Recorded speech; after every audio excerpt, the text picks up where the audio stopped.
Kiek prigis riebalų mes nežinom, bet kas tikrai aišku, kad tas prigijimas abiejose pusėse yra vienodas. Pirmas dalykas - persodinti riebalai nemėgsta spaudimo. Tai riebalai yra tas dalykas, kuris padengia tą implantą, kad nebūtų ryškus jo kontūrai, tas bortas nesimatytų. Tai mes riebus labai dažnai naudojam kaip papildomą priemonę, spręstam tam tikras bėdas.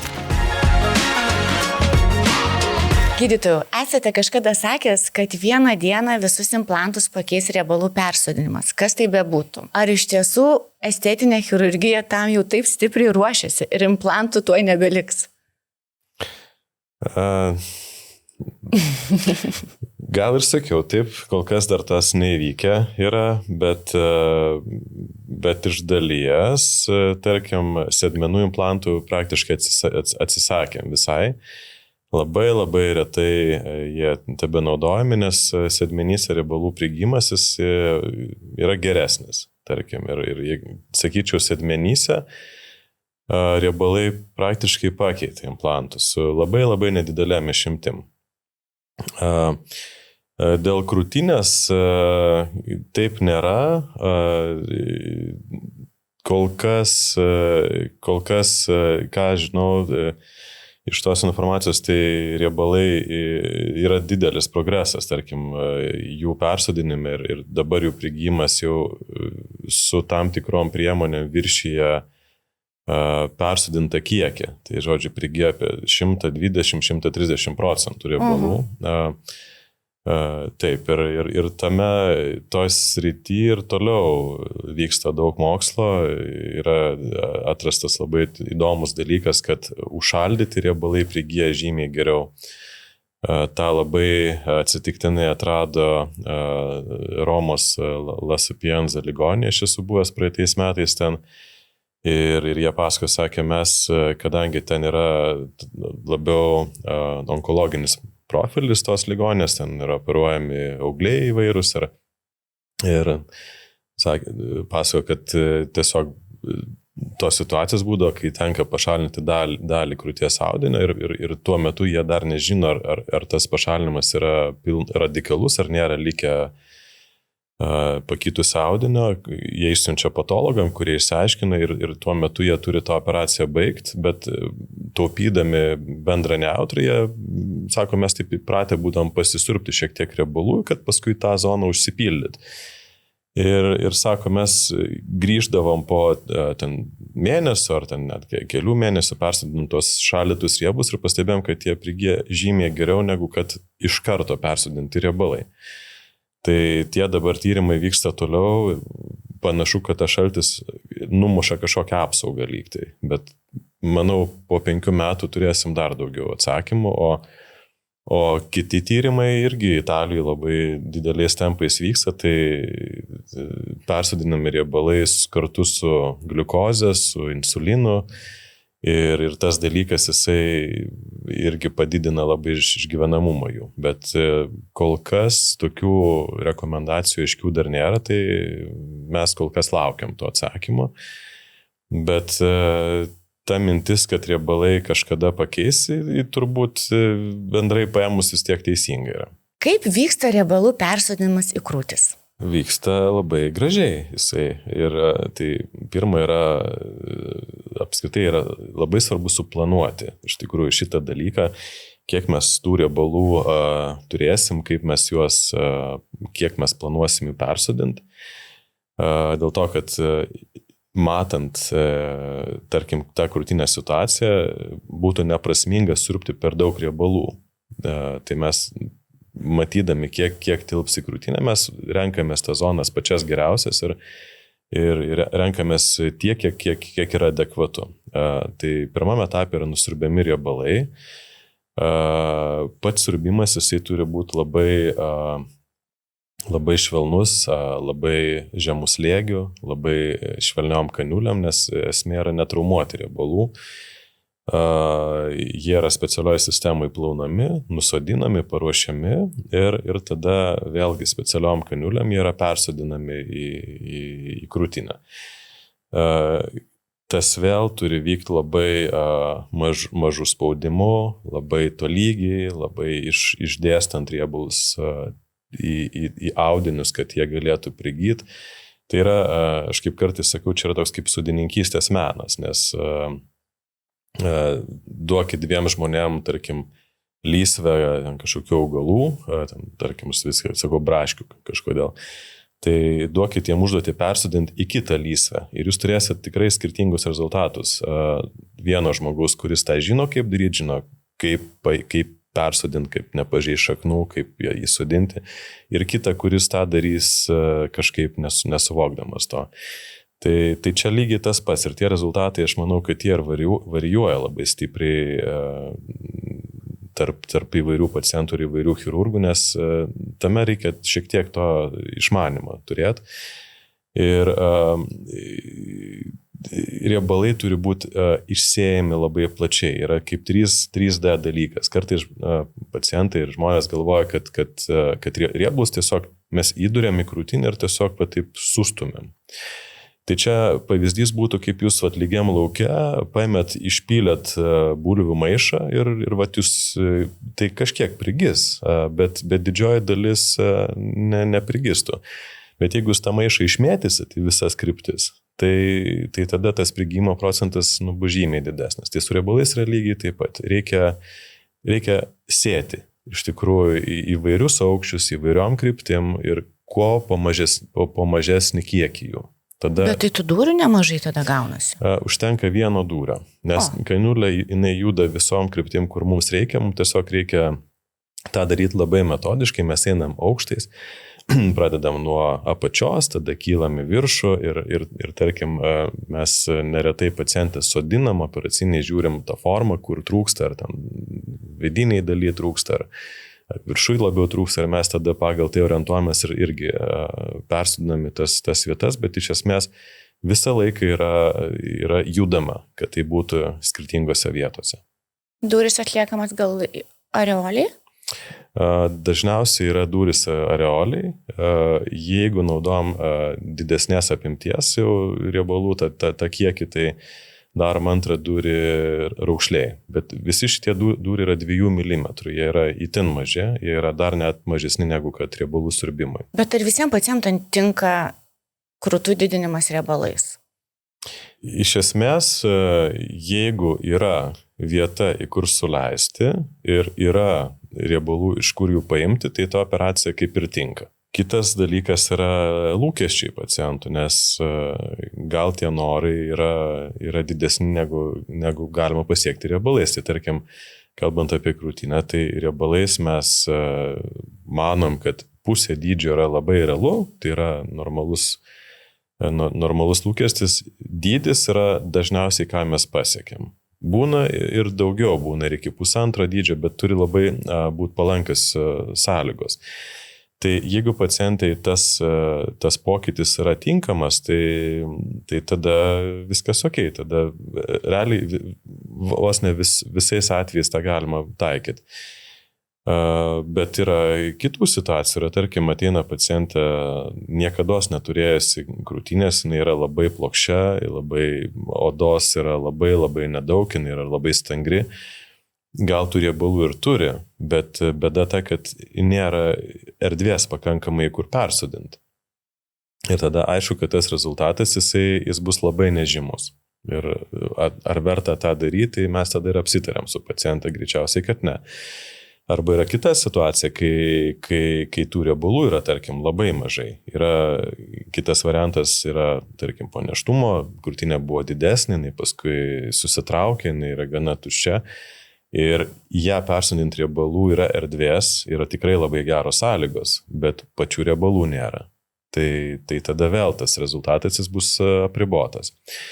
Kaip dabar tose situacijose, kaip išsisukti, ką daryti, tai užsienį yra taikoma tokia Brava sistema, gal ne visi apie ją girdėję, tai yra, jeigu įsivaizduoti, yra dedamas toksai kaip kupolas ant krūtinės ir yra įjungiamas sudaromas neigiamas slėgis ir tiesiog pratempinėja odą. Su tuo kupolu reikia vaikščioti mėnesį, pusantro, kartais net daugiau, ten tas varikliukas jisai burzgia nuolat, toks keistas užsiėmimas, bet bet iš esmės padaroma didesnė erdvė riebalų persodinimui. Ir tas vėl, ši technologija atėjo iš onkologijos, kuri buvo naudojama rekonstruojant krūtinę po vėžinių susirgymų ir taip toliau, tai tas gali būti taikoma ir yra taikoma. Tik tai tiek, kad mažai kas sutinka vaikščiot mėnesį su burzgiančiais ten tais varikliukais ir dėl to tas yra mažiau taikoma. Dabar ką daryti tom pacientam, kurio šiaip riebalų nedaug turi?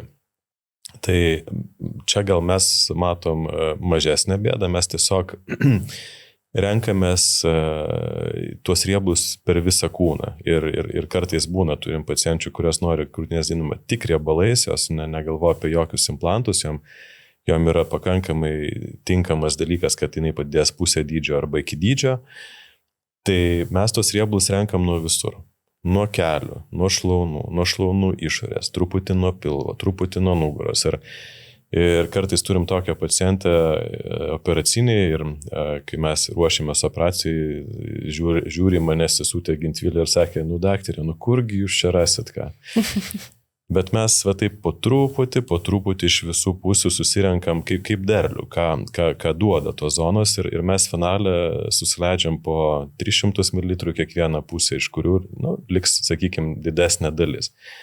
Ir tai būna labai adekvatus sprendimas ir pacientas tuo labai, labai džiaugiasi, bet turi būti tinkama situacija tam. Ar yra zonos, kurias siurbinant riebalai prigyja geriau? Girdėjau tokį pasakymą, todėl klausiu. Aš manau, kad taip. Nėra tokių labai aiškių tyrimų padaryta su tuo. Bet aš manau, kad kelių vidiniai paviršiai, šlaunų vidiniai paviršiai, kartais šlaunų išorė, tai yra tie riebalai, kurie yra labiausiai užsispyrę ir jie turi ne tiek, kad geresnį prigijimą, bet jie turi didžiausią stabilumą. Ir mes visą laiką prieš operacijas klausim pacienčių, klausim, iš kur jūs galėtume duoti riebalų. Ir dažniausiai atsakymas sako, gal nuo pilvo. Tada mes klausim, o nuo pilvo jūs lengvai numetat? Sako, jo, aš truputį pasportuoju, truputį dietą ir man jisai nukrenta. Tai sakau, čia yra netinkamas pasirinkimas. Mums, tarkim, gal techniškai pilvo yra lengviausia nusiurbti. Bet tai nebus toks stabilus rezultatas krūtinėje. Sakau, kur jūs turit zonas, kurios yra nenumetamos? Sako, jo, šlaunis, keliai, kur, sako, ką aš bedarysiu, jos visai, kad taip pat. Kartais būna ir atvirkščiai, tarkim, ant pilvo yra tokie riebalai, o kojose jų nėra. Tai mes visai, ką sakom, rinkitės riebalus, kurie yra sunkiausiai numetami, kad ir kaip jos būtų sunku nusirupti, tai duos patį geriausią rezultatą persodinus. Tai žiūrint į riebalų netgi spalvą, tai kelių yra turbūt tas numeris 1, nes jie yra šviesus, jie yra negeltoni, yra visai kitokios struktūros. Tai mes turbūt kelių riebalus vertinam geriausiai iš visų, o toliau, jeigu žiūrint, yra šlaunų vidiniai, šlaunų išorė, kaip sakiau. Nugaros riebalai irgi tinkami, bet jie nėra labai švarus, jie dažniausiai būna kraujingi, jie daug fibrozuoti labai, tai gal mažiau tinkami. Tinkami žastų riebalai. Dažnai neįvertinam, kiek žastai gali duoti to tinkamo riebalo. Ir žastų galima tikrai turėti labai gerus rezultatus, irgi naudojant žastų riebalus. Ar abiejose krūtyse riebalai prigyja vienodai?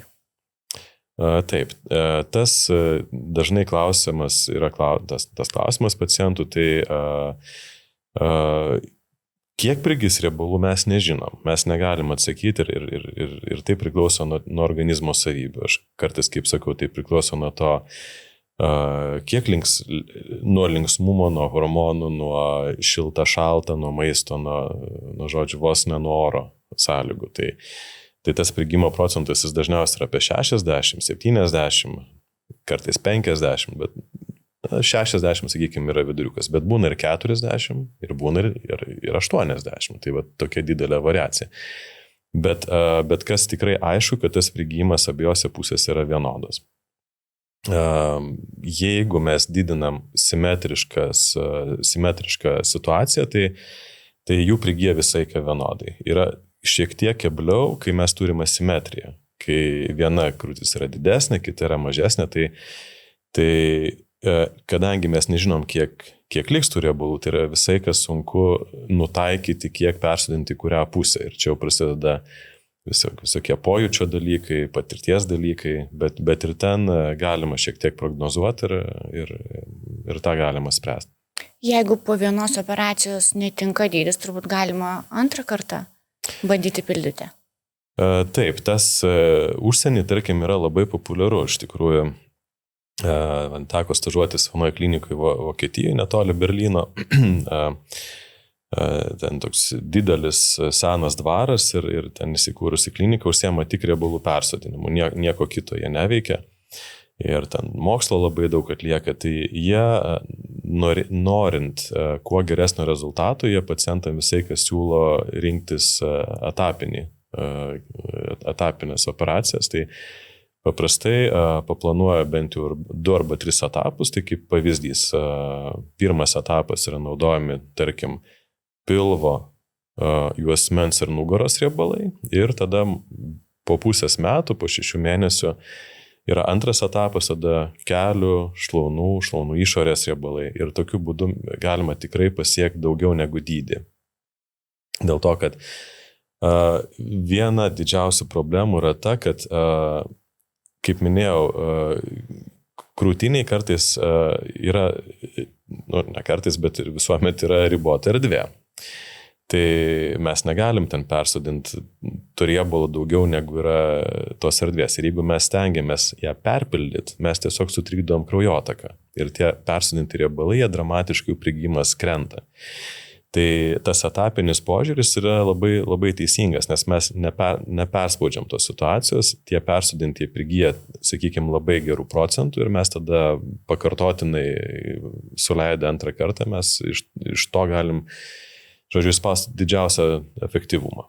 Ir mes tų pacientų tikrai turim, gal Lietuvoje tai nėra labai populiaru, bet mes turim iš Švedijos nemažai atvažiuojančių, kurios iš karto prašo etapinio to sprendimo ir iš karto planuoja tą antrą operaciją.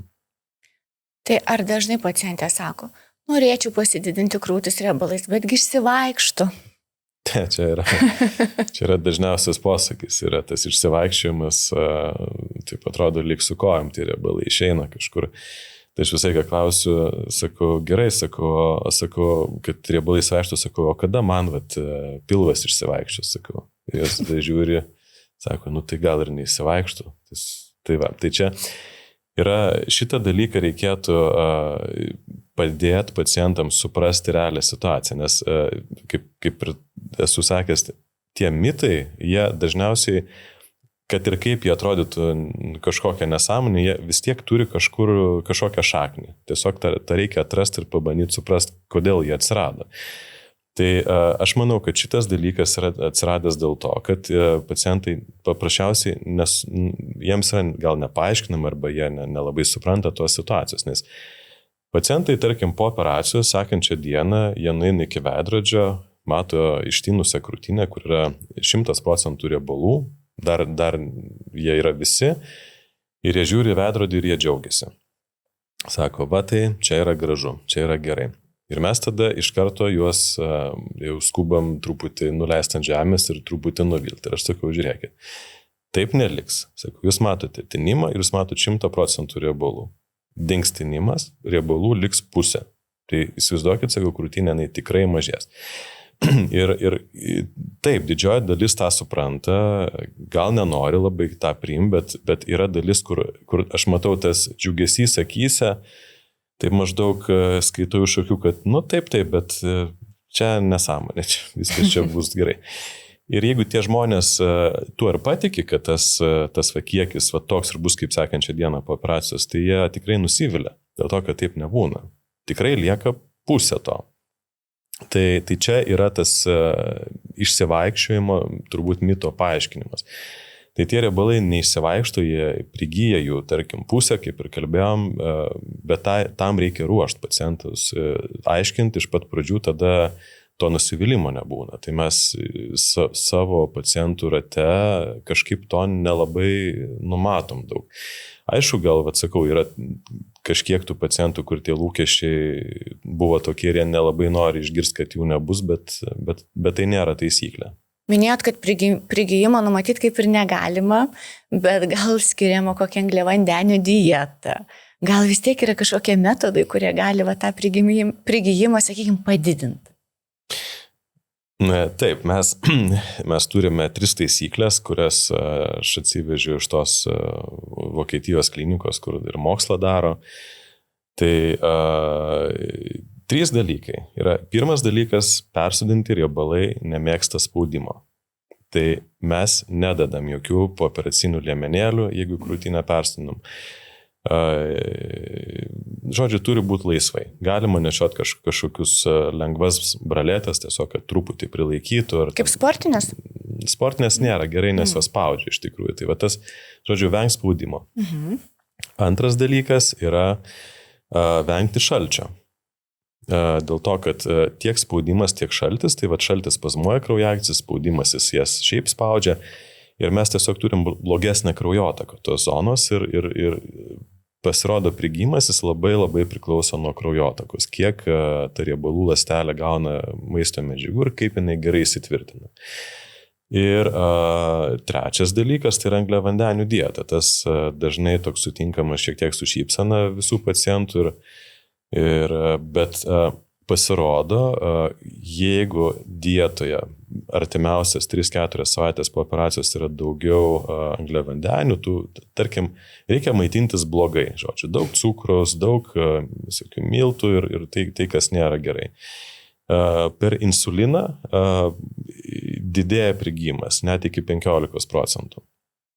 Tai šitie dalykai yra įrodyti jau ir kaip tas mokslas jis eina toliau ir ateityje, aš manau, bus aiškios rekomendacijos, kaip tos riebalus persodinti, kaip tą insulino gal palaikyti, gal bus palaikomoji kažkokia insulino terapija, kol kas nežinau, bet visko gali būti. Ar gyjimas lengvesnis negu krūtis didinant implantais? Taip, gerokai lengvesnis, nes pagrindinė problema tai yra tai, kad implantas yra dedamas dažniausiai po raumeniu ir tas raumens tempimas, jisai ir sukelia tą didžiausią skausmą. Tai persodinus riebalus, to skausmo praktiškai iš vis nebūna. Pojūčiai būna tokie, jeigu pacientės yra gimdžiusios, maitinusios, tai sako, būna toksai pojūtis, kaip liktai pieno prisirinkę, toks kaip tinimas, bet tokių skausmų kažkokių tai praktiškai nėra. Ar derinamas riebalų persodinimas į krūtis kartu su pakelimu? Ar keliant krūtinę galima ją papildyti riebalais, nebūtinai implantais? Taip, tą pastaraisiais metais darome ypač dažnai, nes apskritai implantų tas naudojimas jisai po truputėlį, negali sakyti, kad mažėja, bet jis, tarkim, nebekyla taip, nes vis daugiau moterų nori kažkokios kitos alternatyvos. Ir pakelimas su riebalais, aš sakyčiau, čia yra labai labai puikiai kombinacija, nes pakeliant krūtinę visą laiką trūksta pilnumo viršutiniai daly, nes liauka anksčiau būna viršuje, bet po to, kai nusėda, ten lieka tuštuma. Ir pakeliant krūtinę tiek jau liaukos nebepavyksta užstumti viršutinę dalį, kaip buvo anksčiau ir tas tuštumas, jeigu nededant implanto, neleidžiant riebalų, jisai lieka ir jis dažniausiai yra tas dalykas, kuris nepatinka. Tai anksčiau, kai ta technologija riebalų persodinimo dar buvo tokiam priešaušrikai, nebuvo gal tiek patirties su tuo, tai visai ką būdavo dedamas implantas, tam, kad sukurti viršuje pilnumą.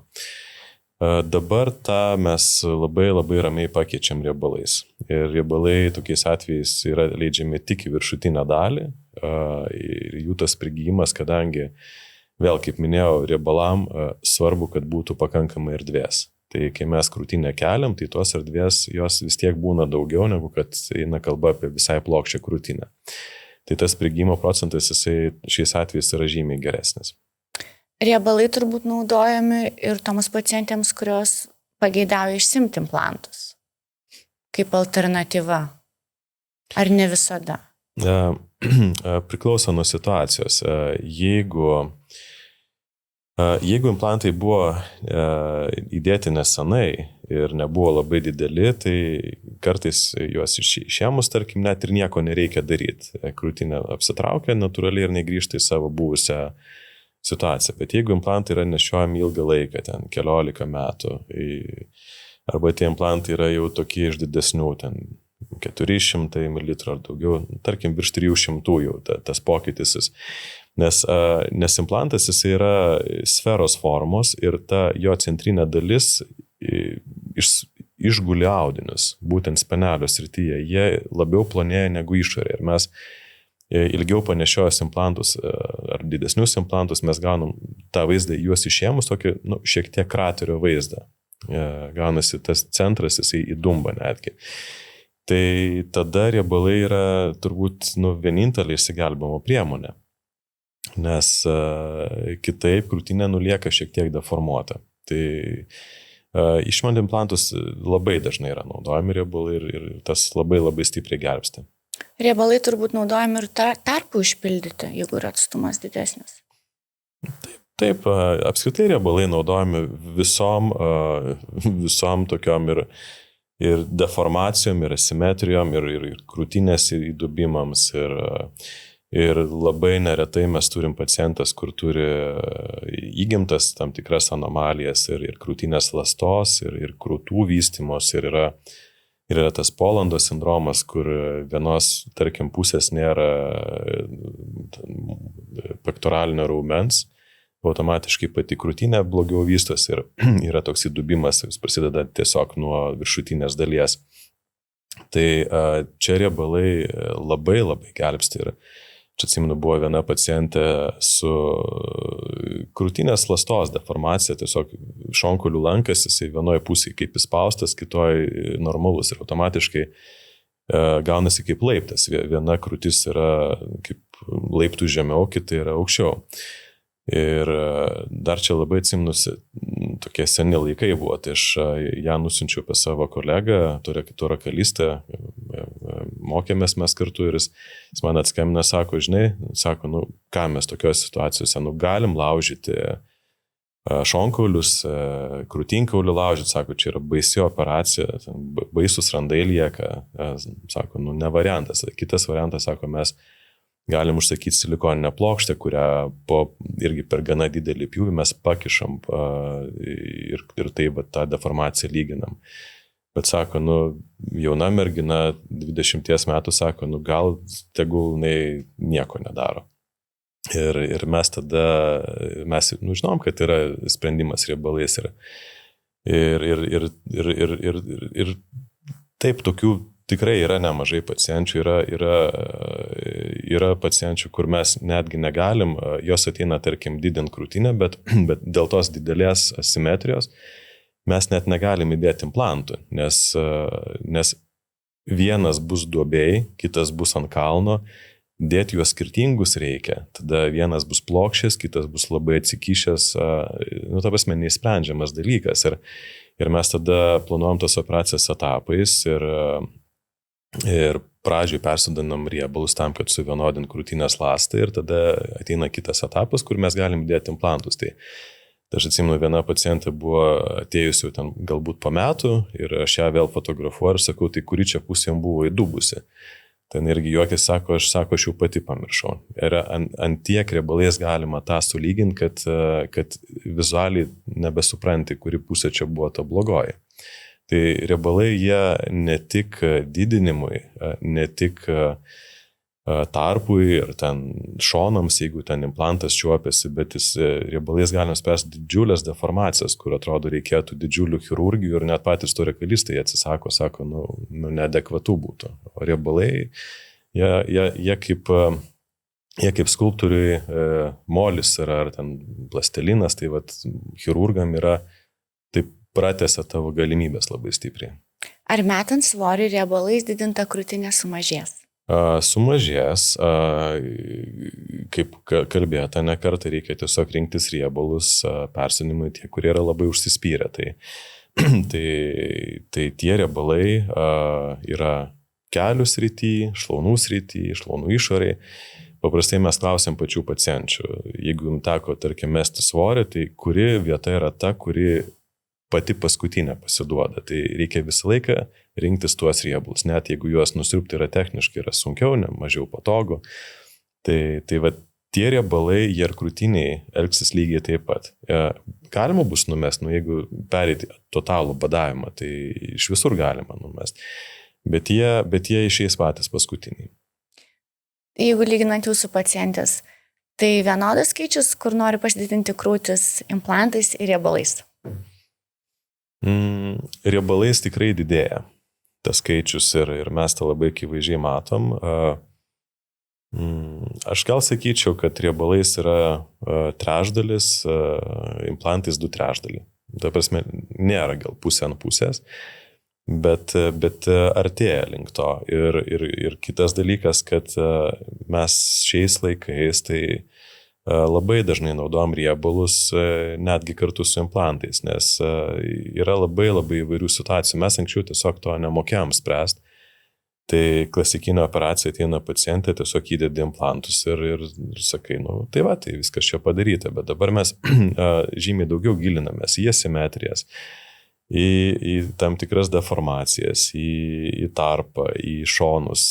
Buvo vakar konsultacija į pacientę, kur turi ypatingai plonus audinius. Tiesiog persišviečia kiekvienas šonkaulis. Tai įsivaizduokit tokie pacientai įdėjus implantus, jie, kad ir anatominius, kad ir labai nedidelius.